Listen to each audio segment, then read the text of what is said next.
For those of you that haven't met me, as the intro stated, my name is Simon Dixon, and a little bit of background and what I'd love to cover today. So this talk is going to be about comparing three different dimensions in the world of raising finance, investing, and capital markets.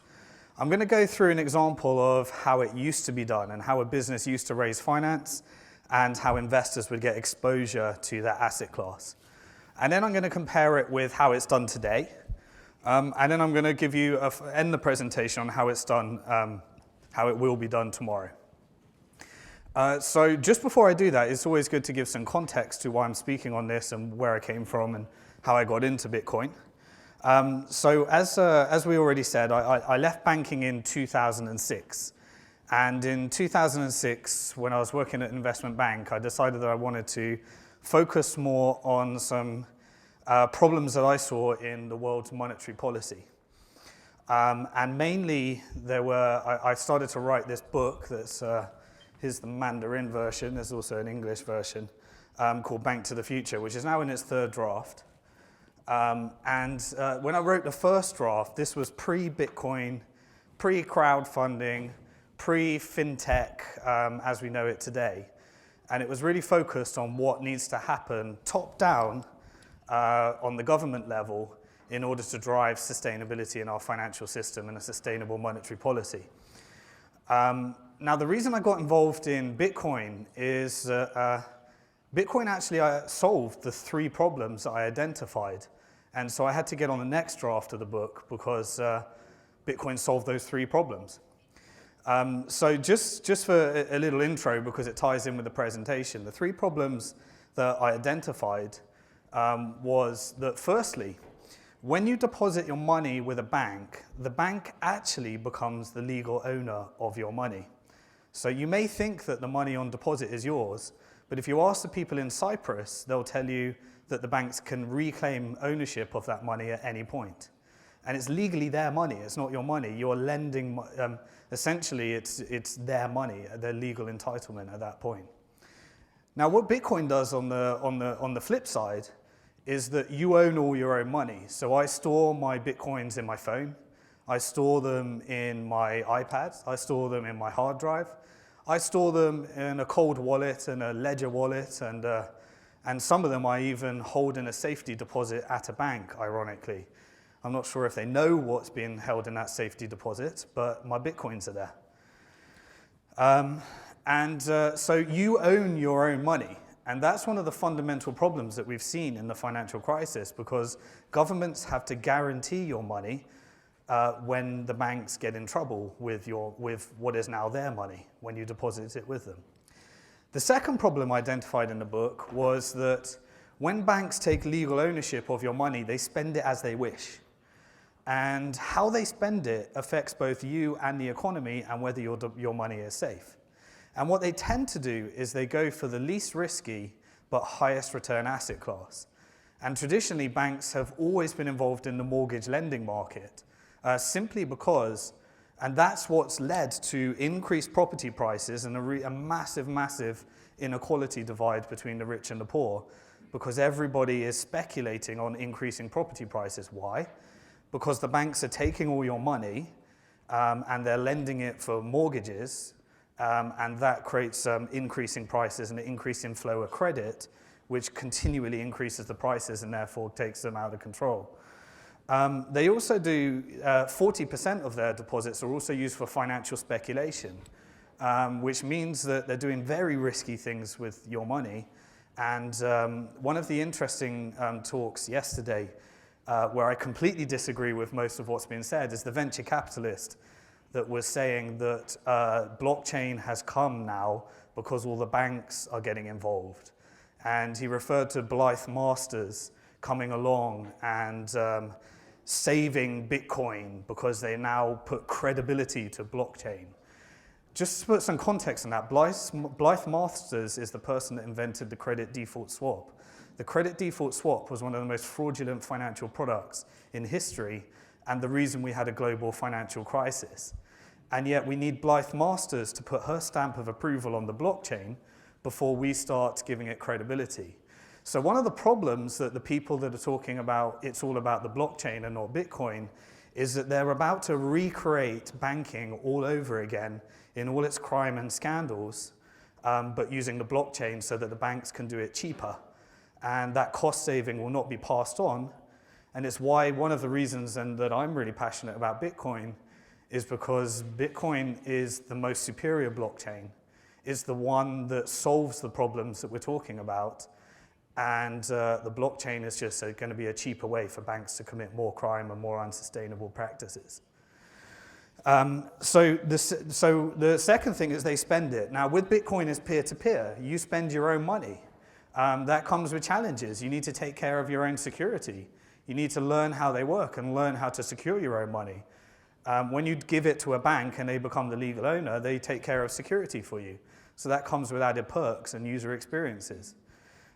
With Bitcoin, it's person to person, which means the benefit is that it can go anywhere in the world and it's neutral money.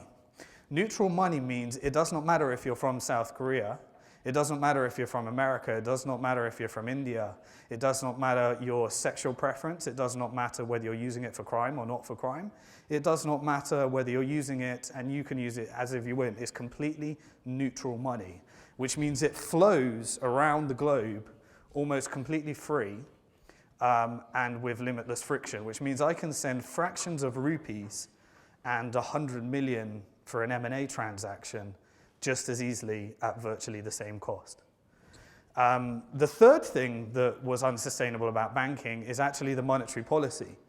So you may not know this, but 97% of every penny that exists is actually created by a bank. So those people that talk about governments printing too much money and quantitative easing and these schemes, they're actually a minute, insignificant portion of the total money supply.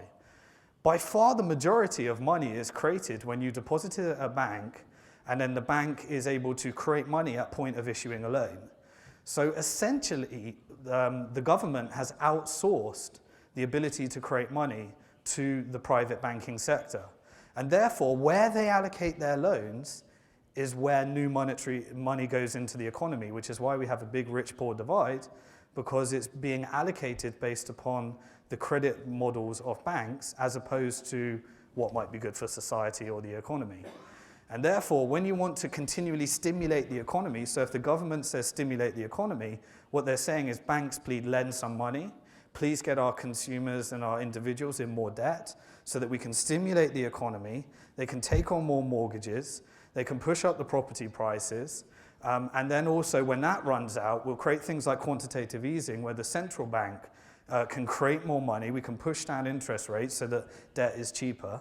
And then we can give that to large companies by purchasing their corporate bonds and allowing them to buy back their stock and create stock market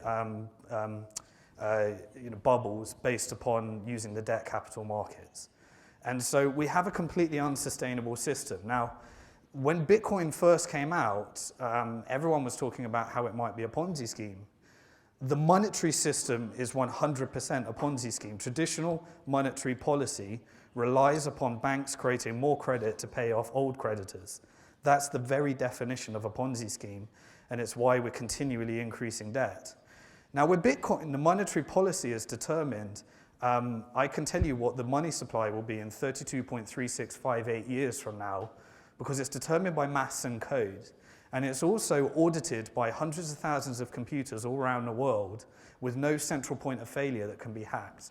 And it's one of the most perfect systems for not relying on any honesty or any trust as we have to with our traditional systems where governments overstimulate the money supply and rely on banks in order to create credit in order to push up the markets. So when in 2009 this largest social economic experiment in history came along that Satoshi Nakamoto invented, it took me to 2010 to take attention to it, and then I was invited to the world's first Bitcoin conference in Prague, and at that time there was only about 20 people in the room. There was a little startup pitching called BitPay, it was probably about 10 activists and 10 computer geeks in a room. We've come a long way since then. We've now got A small market still, a $5.5 billion market in dollars in Bitcoin. But I'm forecasting that market is going to significantly increase its market cap. And that's why I'm long on Bitcoin and always a buyer of Bitcoin. It's one of the most, for me, it's been the highest performing asset class in my portfolio that I own.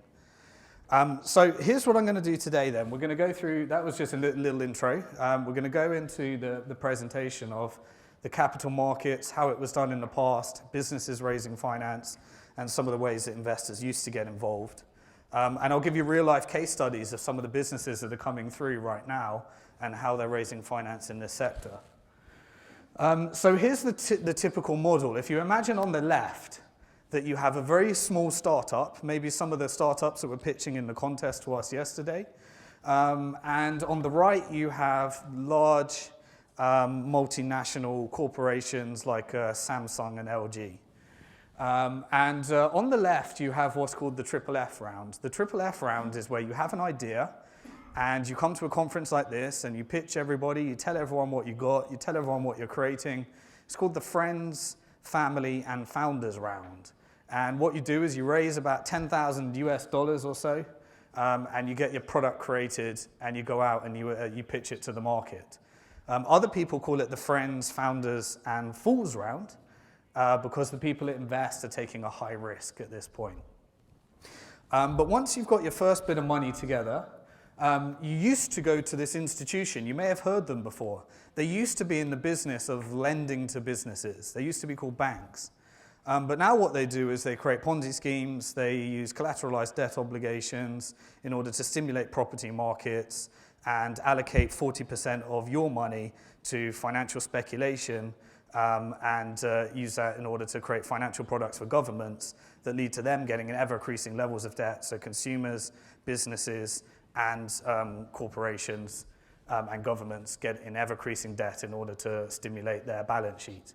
But they used to perform the task of lending to business, and you used to get that. And your money on deposit used to be used for creating jobs, developing the economy, and lending to business. And then what you had to do is you had to go out to a rich person, and they would buy some shares in your company at this point.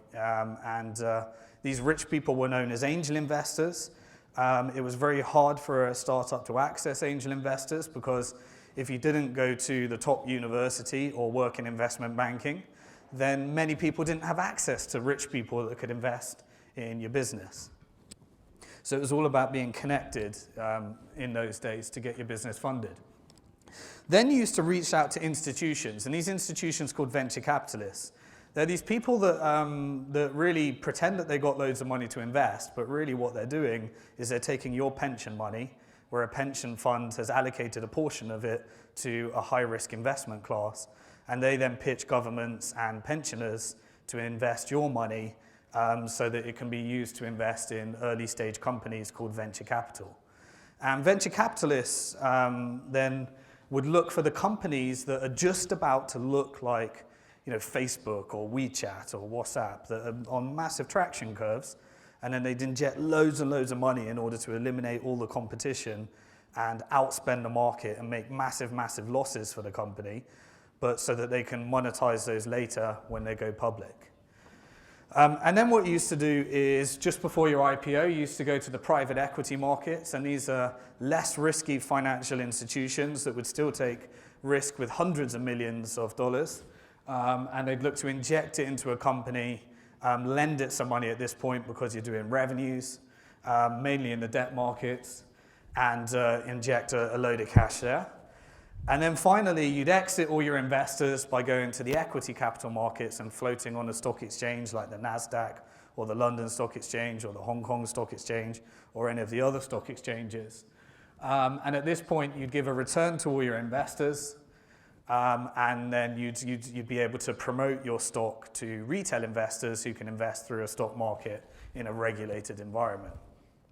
And then finally, once you've reached the holy land of being an IPO, you can then go to the debt capital markets and get access to quantitative easing so that you can get near 0% money for free from the government in order to perpetuate a Ponzi scheme so that you can buy back your stock, push up your share prices, and you can exit all your shares and sell them to retail investors. And that was the traditional way that the financial markets work.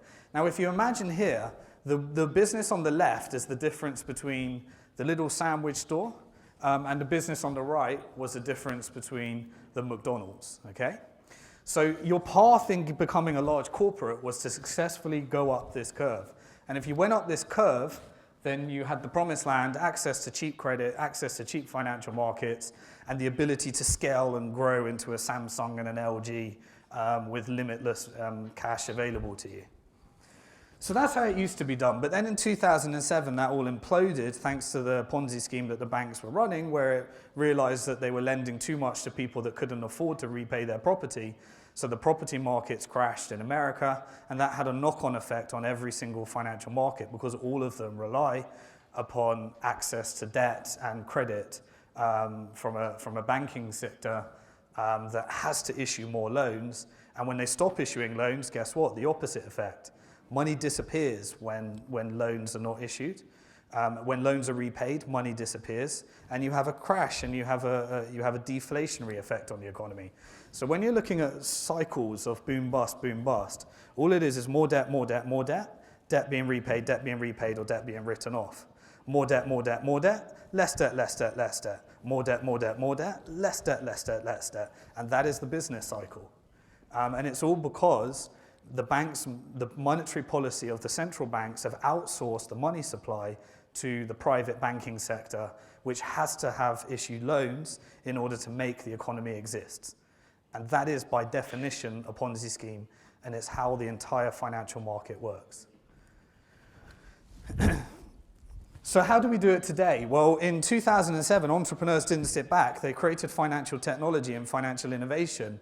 And to me, the financial technology companies and the financial innovation are the heroes of the world that we should be praising. Because what they said is it appears that government has no appetite to do anything different. Remember, we have not solved one problem since the financial crisis started. All we've done is repackaged it by solving the cause of the problem with more of the problem. So we have not solved anything. So the next financial crisis is going to be 10 times the scale of the last one. And it's guaranteed to happen because they're kicking the can down the road and not reforming in any meaningful way at all. And that's why Bitcoin, in my opinion, is guaranteed to be one of the most interesting investment opportunities there. Because if you study the price of Bitcoin, it is counter-cyclical to financial crisis.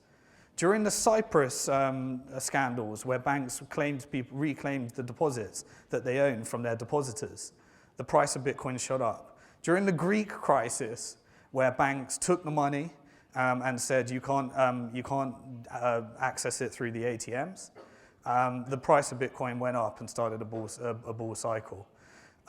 There's a counter-cyclical relationship, and to me, Bitcoin is a hedge against the unsustainable stuff. If Bitcoin was not here, I would not know what to do and where to allocate a significant portion of the wealth. And that's why it's a tiny 5 billion market that I think has a massive market cap and a massive injection of capital flow to come through. In 2015, all of the technology was created to allow institutions to come in, to get involved.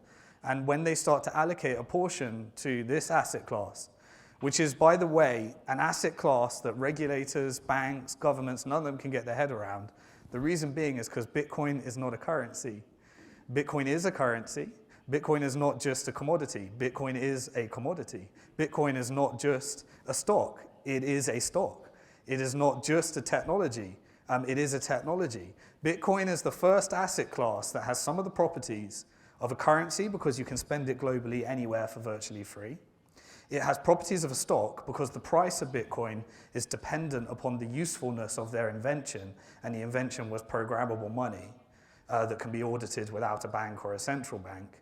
It also has some of the properties of commodity because it's a fixed supply, and therefore it's very volatile and goes up and down in price because the supply is restricted.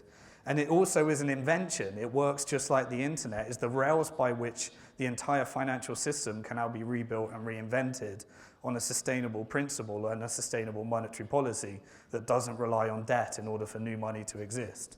It has its own problems. It has volatility. But entrepreneurs, because the invention of Bitcoin is programmable money, a company like BitReserve can come along and say, let's take out volatility. Let's program out volatility by pegging it to a traditional currency so that you can now spend your Bitcoin without volatility. Now, here's the thing. If you tell me any problem with Bitcoin, I'll tell you that's a great business to create. Go create it. It's programmable money and start solving that solution. And guess what? You don't need permission from the bank to start inventing. That is the App Store. That is the internet. The internet gave everyone a way to create a website. The App Store gave everyone a way to use Apple's technology and Android's technology. Bitcoin gives everyone a way to program on top of financial services. The impact of that is not known.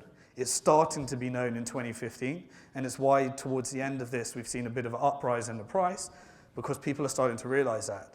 The reason that Bitcoin, in my opinion, with a lot of volatility, a lot of crashes along the way, is going to continue to grow is because all of the hype is on the blockchain, and the blockchain is not a superior technology to the one blockchain that works at scale that's 5,000 times larger than the sum of the 500 largest supercomputers in the world, which is Bitcoin, the largest decentralized network of auditors, all auditing transactions all around the world. And rewarding people for mining those transactions in a transparent ledger that has the most secure way of transferring value from A to B in the cheapest and most efficient way you can imagine. That's why Bitcoin is the one that's interesting, and blockchain is just a sophisticated version of a Google shared spreadsheet amongst banks when they start innovating on it. So how does it work today? Well, what happens today is that entrepreneurs came along and invented this thing called crowdfunding. And so what you would do is you'd have an idea, and then you'd put it on the internet, you'd create a video, and you'd say something like, here's my product, here's what I want to create. If you buy it now, before it's created, then I'll give you the product in 3 months' time, once it's created, and then we can fund it by pre-selling our product. So the classic example that really kicked off the crowdfunding market for business is this Pebbles watch. This was pre-iWatch, pre-Samsung Watch, pre all the smartwatches. A group of entrepreneurs that didn't secure venture capital funding came along and said, here's a watch that speaks to your Android device. We're going to sell it for $200. If you buy it now, it's $149. And in 9 months' time, we'll send you the watch once we've created it. They had to turn it off because they didn't know how to deliver 68,500 watches when they only needed 100 grand and they had raised $10.2 million US.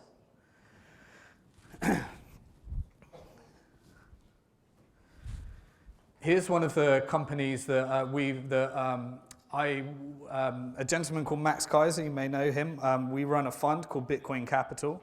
We had this idea of setting up a startup fund for a long time since we spoke at the conference in Prague.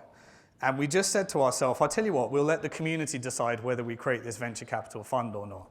And so we put it on this platform called StartJoin, and we just put a video out there. And we said, I'll tell you what, if the legal costs get covered, then the community is saying they want this venture capital fund. After a day or two, we had 125 people contribute 6,500 GBP, pounds. And so we got the legal work and we created the fund. The community spoke. So they dictated what products we created. So we played around with that as well, myself. And then what happened is, at the time I was in the UK, and we invented a product that didn't exist before.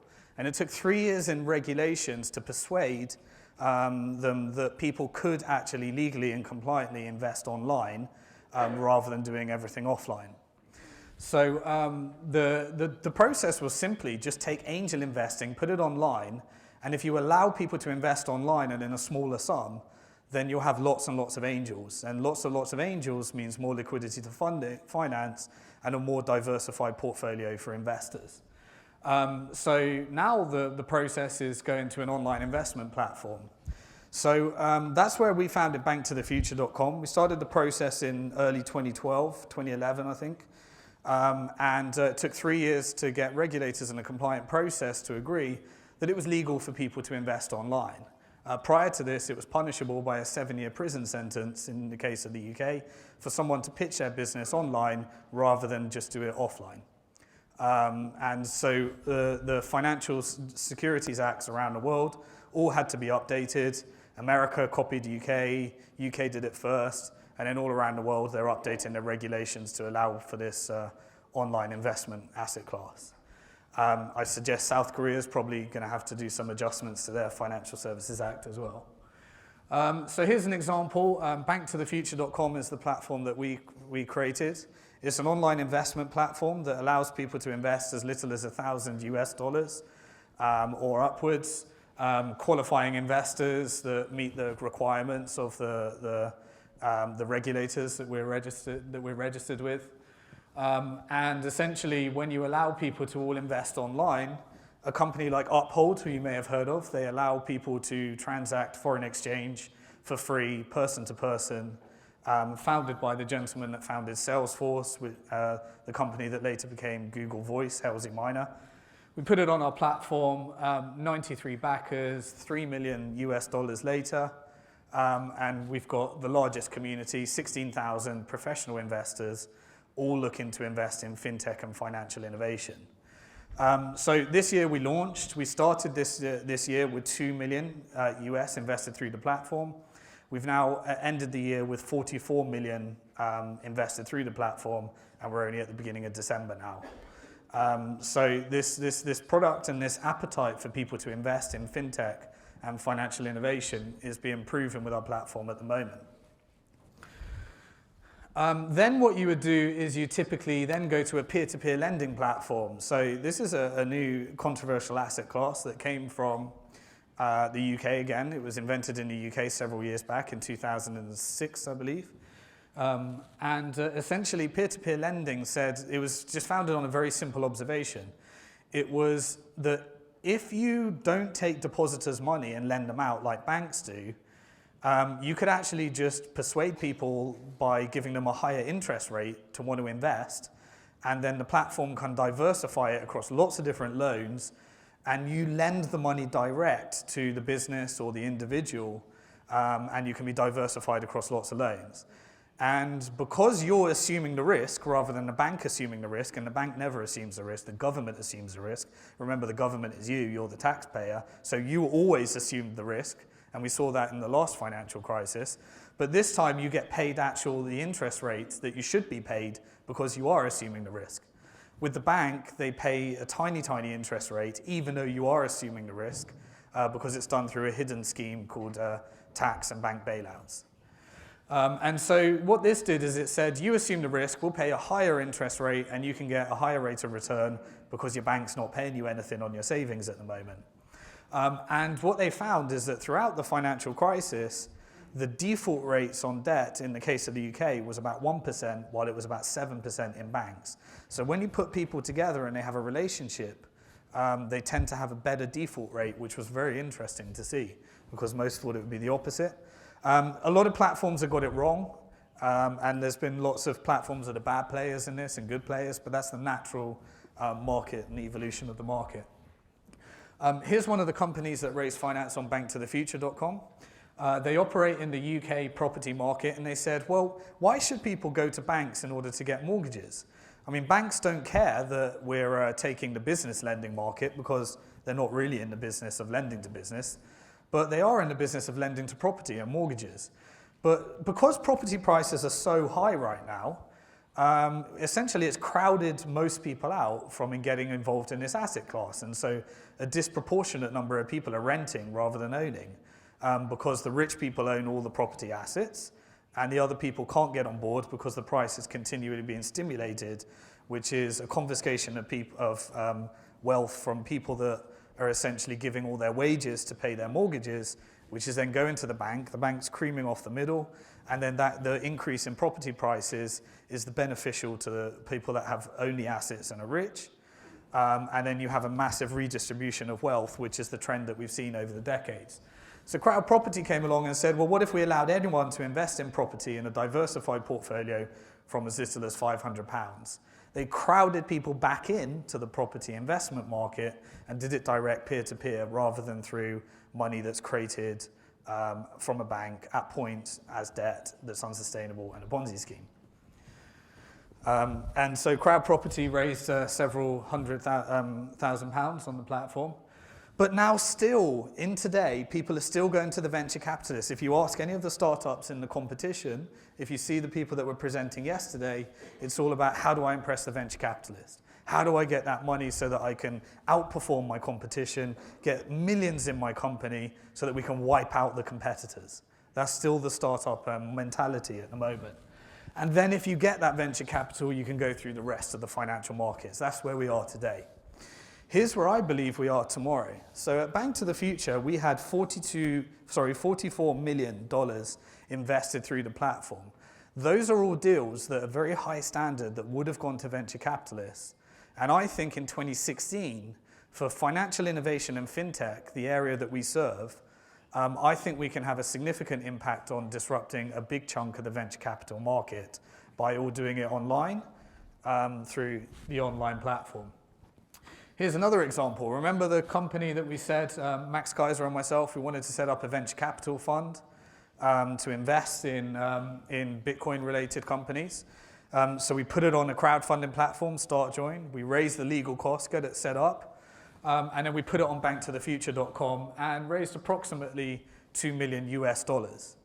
Now what we did is we didn't want to do a normal venture capital fund. We wanted to use the blockchain in order to be our auditors. So we publish every transaction so that people can see it. And what we also did is we invested 1/3 of the funds in a process called mining, which is verifying the transactions. And we run mining rigs in Iceland at a very efficient rate, been doing it for years, been a good source of income for me, so we gave it to our investors.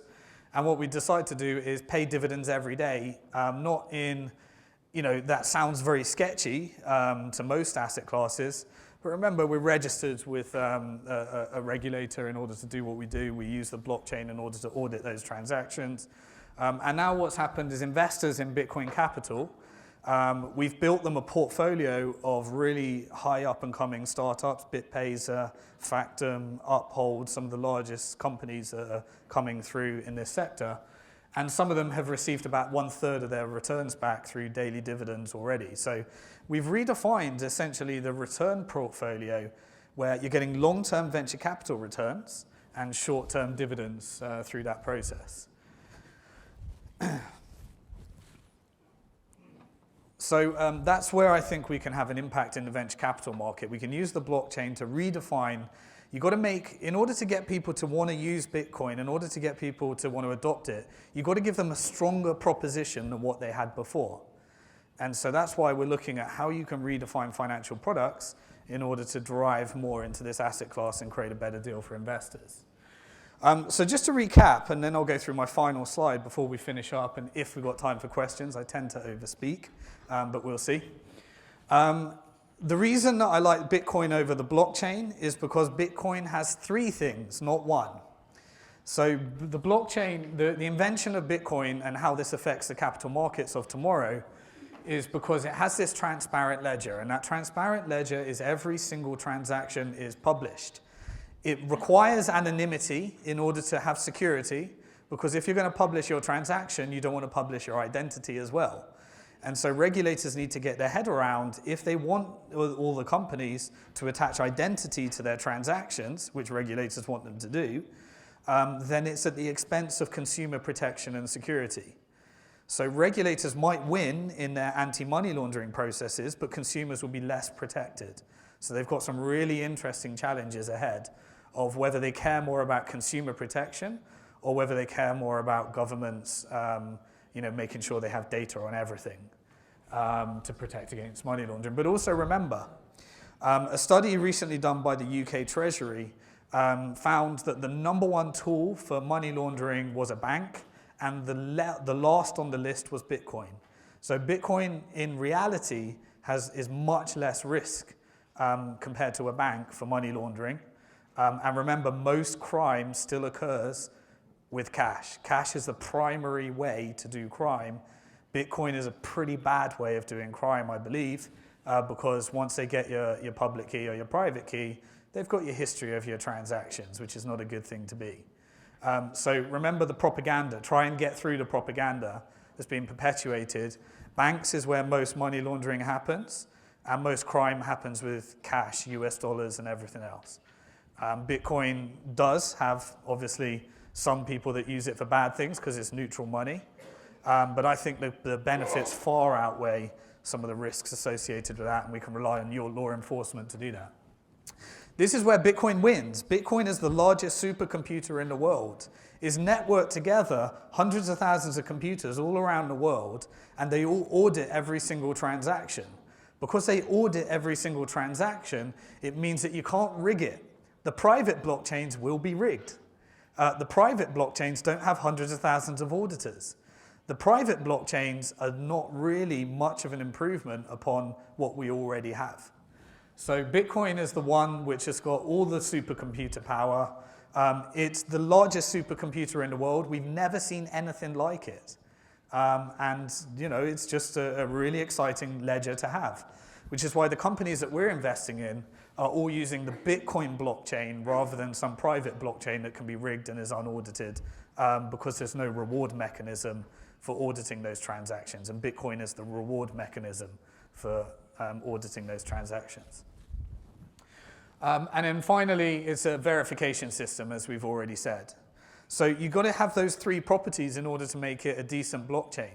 Anything else is a fake or phony, positive PR by banks, R3 putting together a load of banks, teaching them how to cost save, but nothing that's going to benefit the consumer at the end of the day. Okay? So you need that rewards-based verification system, which is called mining, and it's the incentive, the digital token for those who are verifying these transactions.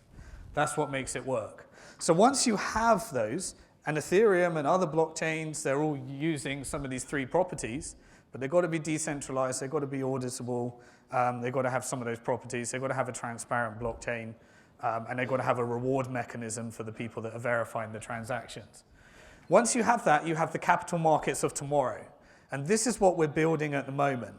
Our goal in 2016 at Bank to the Future is to disrupt a large chunk of the fintech companies that are going to venture capitalists, because if you're a Bitcoin company and you're going to venture capitalists, guess what? In 3 years' time, you're going to need to produce an ROI for your venture capitalist, and they're going to be pitching you to sell to Barclays, to all the banks, to Citigroup, and the banks are just going to gobble you up to eliminate you, just like the kind of Google strategy, which is acquire to eliminate. And I don't want that to happen, because if the worst result that could happen of this whole thing is that we just create a cheaper way for banks to commit more crime, as they have over the decades, rather than opening up financial markets to financial inclusion on a scale we've never seen before, and transparency on a scale we've never seen before, and innovation on a scale we've never seen before. Okay? So this is what the financial market of tomorrow looks like. So what people are doing right now is they're raising their early stage funding through some crypto crowdfunding platforms. The one that I talked about is you can raise finance where people can accept Bitcoin. They can pay you in any of the other 650 coins. They can pay you in traditional currencies because there's not quite enough liquidity in the crypto market on its own at the moment. And one that we funded on Bank to the Future was StartJoin. StartJoin is a crypto, it's essentially Kickstarter with crypto, but also traditional fiat currencies. Because they've got their own coin associated with it, a clone of Bitcoin or a clone of Litecoin, it means that they can reward their users, and as long as the market gets continuing increase in value in a highly speculative way, then you can reward the users and they can contribute it to projects. And so StartJoin raised about 370 US on our platform to create this. And now they've funded over 100 projects. It's small stuff at the moment, but it's the start of that early stage funding that I believe fintech companies will be going through in the future. And then what I think you'll be doing is you'll be doing this new asset class that came along that didn't exist over the last few years, which is called an ICO, an initial coin offering. So essentially, it's where companies are creating their own cryptocurrencies, and they're offering those cryptocurrencies to investors, and investors can buy them with Bitcoin, and that's why you've got so many alternative coins. It's a hugely, scammy market because there's loads and loads of problems. There's no regulations there. There's tons and tons of really bad initial coin offerings. It's a nascent, very early industry. But there's some really beautiful gems that are coming through from these initial crowd offering. Essentially, you create your coin, there's a market to trade them for Bitcoin, so it's a liquid market. And just an example of some of these, here's a couple of companies that raise finance on our platform. You may have heard of Factom. What they did to raise their seed funding is they launched a coin called a Factoid, which is an altcoin which allows people to build on top of the Bitcoin blockchain. And they did their initial coin offering and raised, I think it was $250,000 to $500,000. And then they raised that for the foundation. So they built all the open source technology using that initial coin funding. And then they took the for-profit company and they listed it on BnkToTheFuture and sold equity to investors and raised, I think, over $1 million for the equity portion. Another company that did that is Storj. Storj is essentially taking the concept of file sharing, Dropbox, and putting it on a blockchain, so that in the future, rather than you uploading your files and entrusting a large company backed by a VC to hold your files, you're going to be chopping them into hundreds of thousands of pieces, sending them across hundreds of thousands of computers, just like Bitcoin works, and then people are going to be paid for renting out their spare hard drive space, and it's going to be encrypted and more secure and faster simply because you're using a blockchain rather than putting it in one central server, which is subject to one central point of failure. So Storj came up with that concept. They did an initial coin sell. They created StorjX Coin, which is essentially where people will be paid for renting out their hard drive space. And then they took the for-profit company, put it on BnkToTheFuture, excuse me, put it on BnkToTheFuture and sold equity to investors through the online investment platform. So this model is evolving. It's new, it's all experimental, but there's new sources of liquidity and funding that didn't exist before. So you can see right now we've got crowdfund, your beginning bit of funding, do a coin sell in order to raise more funding in a decentralized way, and then look at an online investment platform like ours, which has a large community of investors that just want to invest in fintech and financial innovation to raise your next side. And from the investor perspective, you can support projects you like. You can get a more liquid, higher risky, unregulated product through purchasing coins. And you can diversify into equity through a platform like ours, which does things in a traditional way, but you can also use your Bitcoins and your coins to invest in traditional equity in an environment like ours.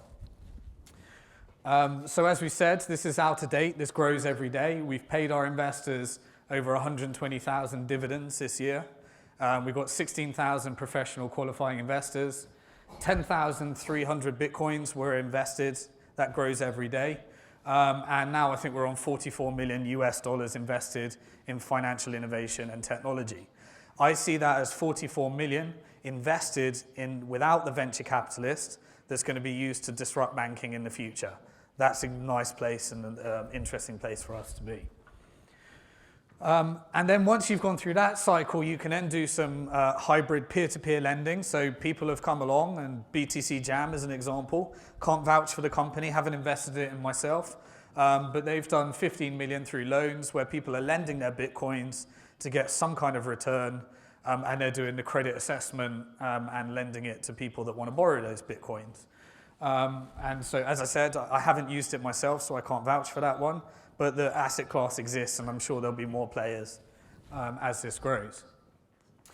And then in terms of the IPO market, so I believe that most of the companies that have listed on our platform, because it's longer term investing when you're investing in such an asset class like companies, I believe that they're more likely to be floating on a blockchain IPO in the next couple of years than the NASDAQ or the traditional financial markets. This may not be the case for all businesses, but I think it will certainly be the case for fintech, financial innovation, Bitcoin, digital currency businesses. So we've already seen the NASDAQ come along and say, well, we're building our stock exchange on top of a blockchain. But here's a really interesting model. Here's Bitcoin Group. Bitcoin Group is going to be floating on the Australian Securities Exchange in January. They got the prospectus through. They had about a year of challenges with regulators, spent loads of money in the traditional IPO markets. And what we did is we took a portion of their pre-IPO stock and we offered it to our investors on the online investment platform. So now the people on our platform can get access to a stock that's pre-IPO, online, invested with Bitcoins or traditional currencies or whatever currency they want. And 3.6 million US of the IPO was raised for investors in our platform. Interestingly, the intersection between traditional finance and alternative finance, because of a regulatory requirement that the prospectus needs to disclose all investors up front, the regulator said this Bank to the Future SPV that we put together has not been disclosed in the prospectus, and therefore you can only invest a maximum of 5% of the IPO. And they were saying, well, but the investors hadn't invested yet, so we couldn't put it in the prospectus. And so the Australian Securities Exchange had to figure out, how do we deal with this? This doesn't fit our traditional model. And so we had to reduce, the funding was such a success that we had to reduce it and get some of the investors to invest direct rather than through the online platform. All the challenges that are going ahead as alternative finance intersects with traditional finance, and why as long as the alternative finance sector grows, they can do things in a faster, cheaper, more secure, better way. So there's a hybrid IPO model that we've done. And then finally, you got your hybrid bonds. So you can put bonds on the blockchain. There's lots of projects going out there. Here's what we're doing outside of Wall Street. So we launched a bond on our platform. It was a mining-backed security. And what we did is we put together a small raise, a very small raise, because it's very experimental, where we took a product and we put it out to our online investors, where we were giving them a monthly return backed upon mining in a bond-like environment called a crypto bond. We also did things like where we took altcoins and we put together a mining-backed security. These are really high-risk investments. But the returns have been pretty significant on the crypto bond at a very high risk. I must disclaim that for the investors that are willing to take those risks. I think more and more lower risk inventions can come from this as well. Here's the Startcoin mining-backed security fund.